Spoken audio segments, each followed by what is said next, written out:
बनाए आपने? किससे पैटर्न बनाए बोलो जरा। कलर से। कौन से कलर से? क्या यूज करे आपने? वाटर कलर से। वाटर कलर में और ये चीज क्या डाले आपने?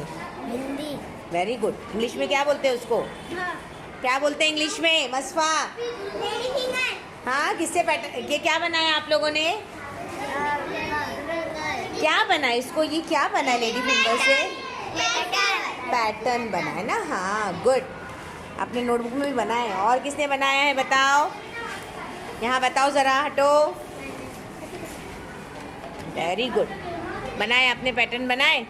किससे बनाए? हिंदी से। हाँ, क्या बोलते हैं इंग्लिश में बोलो? पैटर्न। Very good. भिंडी को क्या बोलते हैं इंग्लिश में बोलो? Lady finger. बनाए आपने, पैटर्न बनाए। शाबाश, वेरी गुड। आपने बनाया आप लोगों ने? अरे वाह, very good, very good, very good. और जिन बच्चों ने नहीं बनाए ले लो वहाँ से, कलर देखो रखा हुआ है आपके लिए। हाँ, बनाए आपने, शाबाश। समझा आपको? क्या करें हम लोगों ने? ये बोलो। पैटर्न बनाया ना, लेडी फिंगर से हमने पैटर्न बनाया।